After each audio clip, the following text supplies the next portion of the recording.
guys, so for today's video, we are going to discuss about the part of kinematics, which is vertical motion or also known as the free falling bodies.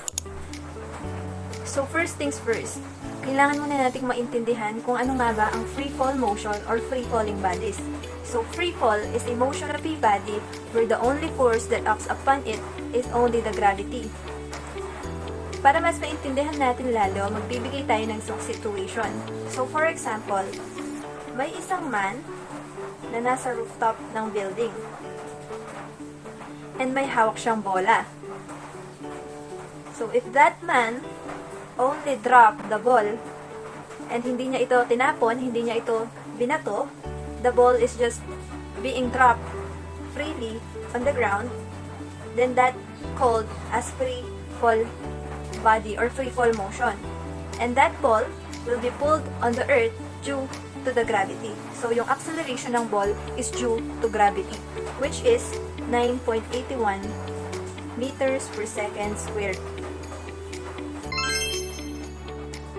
Let's proceed to the formula for free fall. So, ano-ano nga ba yung mga formula na ginagamit natin to solve problems about free fall in vertical motion? So, lahat ng formula na nakikita nyo dito is ginagamit for vertical motion only.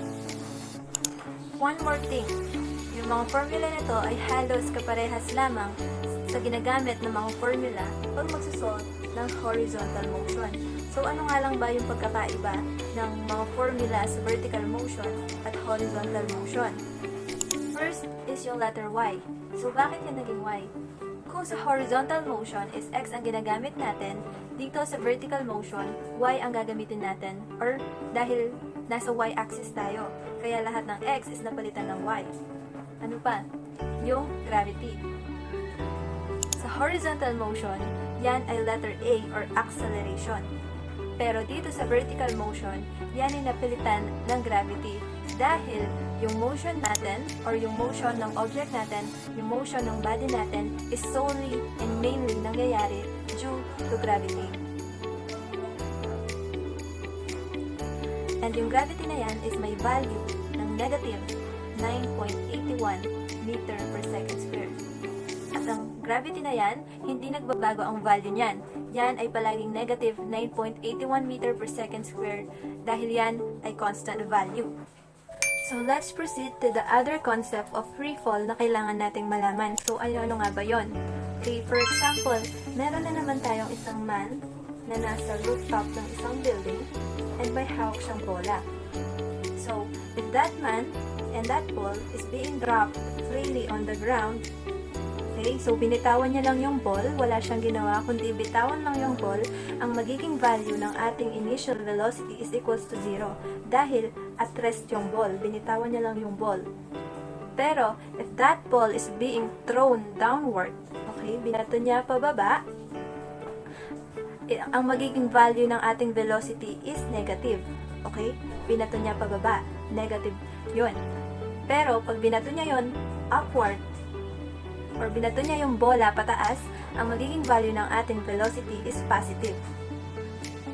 Kaya yun yung mahalagang malaman natin if magsisolve tayo ng problems ng mga free fall motion. So, another concept na kailangan nating malaman is about naman sa Y. So, ano nga ba yung Y na to? Diba yung Y is yung kung gaano kataas yung pinagmulan ng ating object. So, this is Y. Paano ba natin malalaman kung negative ba or positive yung Y natin? So, unang-una, kailangan muna natin malaman yung reference point. So, ano nga ba yung reference point? Reference point, yun yung pinagmulan ng object natin. So, for example, nandito yung reference point mo. Reference point mo ay yung pinagmulan ng object mo or yung reference point ng nagme-measure. So, for example, mula dito sa reference point na to, ng ball mo or ng object mo, the man throws the ball downward. So, pag mineasure natin mula sa reference point na to hanggang sa surface of the ground, mineasure natin sila pababa. So, sabihin na natin na yung measurement pababa ng ball hanggang sa ground when the man throws it is 30 meters. Yung Y natin is magiging negative 30 meters. Pero, if the man throws up the ball and mineasure natin yon pataas, mula sa reference point ng object, for example, sabihin na natin na 5 meters to. And mineasure natin mula sa reference point ng object when the man throws up the ball, ang magiging value ng y natin is positive 5 meters dahil nga he throws it upward. So, ayun. So, yun lang naman yung basic concept na kailangan muna nating matutunan at mapag-aralan sa free fall bago tayo makapag-solve. So, let's proceed to our sample problem. Number 1. Ang sabi dito, you drop a rock from rest off of a cliff. The rock hits the ground 8.1 seconds later. How tall is the cliff? So, una kailangan muna nating maintindihan yung problem. So, ang sabi, mayroon daw tao sa cliff or ikaw daw yung nasa cliff. Okay, panwari cliff to. And naghulog ka ng rock sa ground. So, you drop the rock on the ground lang, freely on the ground from rest. And meron ka daw na travel time na 8.1 seconds. So, yung travel time daw ng bato bago siya nahulog dun sa ground is 8.1 seconds. So, ang hinahanap natin ay yung how tall is the cliff. So, ang hahanapin natin is yung measurement from reference point hanggang sa ground. So, ang y ang ating hinahanap or yung height ng cliff. So, para mas mapadali ang ating pagsisolve, gagamit tayo ng method na GRESA. So, ano nga ba yung GRESA? G stands for given, R stands for required, E, equation, S is yung solution, A is answer or yung final answer natin. So, ano nga ba yung given natin? Given natin, una, meron tayong initial velocity na 0. Bakit 0? Kasi ang sabi dun sa ating problem, you drop a rock from rest. So, rest lang siya dahil binitawan mo lang siya. Binitawan mo lang siya pababa. So, ang ating initial velocity is equals to 0. So, next na given natin is yung travel time ng ating rock, which is 8.1 seconds. Yun ang ating time. And then, yung ating gravity, which is negative 9.8 meter per second squared. So, yan ay constant value. Next ay ang ating required. Ano ang hinahanap natin? Ang hinahanap natin is yung y, which is the height of the cliff. Let's proceed sa ating equation or yung formula na gagamitin natin. Since meron tayong initial velocity, time, and gravity, pwede natin gamitin ang formula na ito. Sa nauna nating discussion, nakalagay doon is 0.5 gt squared, which is parehas lang dun sa 1/2 gt squared.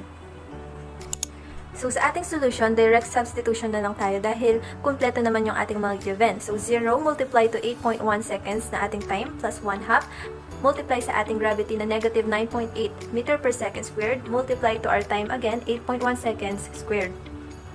To solve it, ika-cancel natin to because anything you multiply to 0 is equals to 0. So, wala na yan. And simplify na lang natin yung natira which is 1/2 multiply to negative 9.8 meter per second squared multiply to 8.1 seconds squared.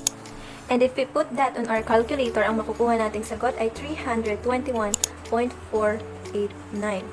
Negative. So, kung napapansin nyo, negative yan. Bakit? Dahil dun sa nauna nating concept, pag mineasure mo pababa from the reference point, ang iyong value ng y is negative. So, naging negative siya dahil dun sa ating concept. Pero, that doesn't mean na yan na yung ating final answer. Dahil sa ating final answer, yan ay magiging positive na, which is 321.489 meters or 321 meters. With that, yung hinahanap ng problem natin na kung gaano kataas yung cliff na pinagbagsakan ng ating rock is 321 meters. Free fall. A ball is dropped from the top of a 73-meter tall building.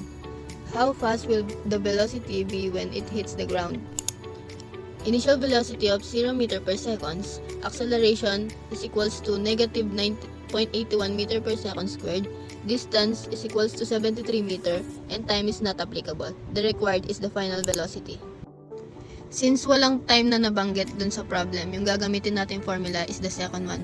The v squared f equals to vi squared plus 2ad. Solution. V squared f equals to vi squared plus 2ad. Vs squared is equal to 0 meter per second squared plus 2 times negative 9.8 meter per second squared times 73 meter. Vf squared equals to 0 plus negative 19.6 meter per second times 73 meter. Vf squared now is equals to 1,430.8 meter squared per second squared. Para maging Vf na lang siya, kailangan natin gumamit ng square root. Then, final velocity is equals to negative 37.83 meter per seconds. Luke drops a pile of roof shingles from the top of a roof located 8.52 meters above the ground. Determine the time required for the shingles to reach the ground. Gagamit tayo ng method na Bsce. Yun yung given, required, equation, solution, at answer. So again, identify natin yung mga given. Meron tayong distance. So sabi sa problem, nalaglag daw yung shingles. So ibig sabihin, downward yung travel ng ating shingles. So yung distance ay negative 8.52 meters kasi it's moving downward. Tapos meron tayong gravity na constant, negative 9.8 meter per second squared. Negative siya kasi nga nalaglag yung roof shingle, so it's moving downward. Na-drop yung roof shingle, so meron tayong initial velocity na 0. Tapos yung required sa problem natin ay yung time.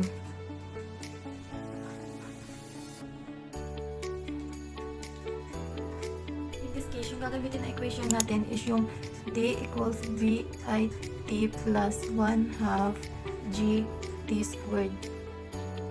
Ito yung ginamit natin na formula kasi meron siya nung distance, initial velocity, gravity, at time. So sa solution, isulat natin ulit yung equation na gagamitin natin.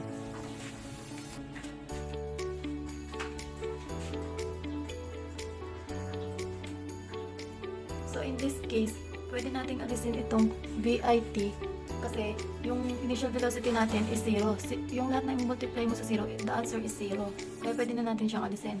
So isi-simplify natin, magiging d equals 1/2 gt squared. We're looking for t, so yung gagawin natin, divide natin siya 1/2 g both sides. Therefore, yung magiging equation natin is t squared equals to, simplify ko na lang tong 1/1/2 is equal to 2 tas d over g. Since t ang hinahanap natin, kailangan natin kunin ang square roots ng both sides of this equation. From there, makukuha na natin yung t equals square root of 2d over g. Substitute na lang natin. Sulat ko na lang ulit dito yung equation. T equals 2 square root of 2d over g. Tapos, lagyan na natin yung mga given. Square root of 2. Tapos, yung distance natin is negative 8.52 meter over, yung gravity natin is negative 9.8 meter per second squared. Tapos, i-cancel na natin yung meter, tapos yung seconds, pag in-square root natin is seconds na lang siya, or s na lang siya. Tapos, yung makukuha natin sagot is 1.32 second. Yun na yung final answer.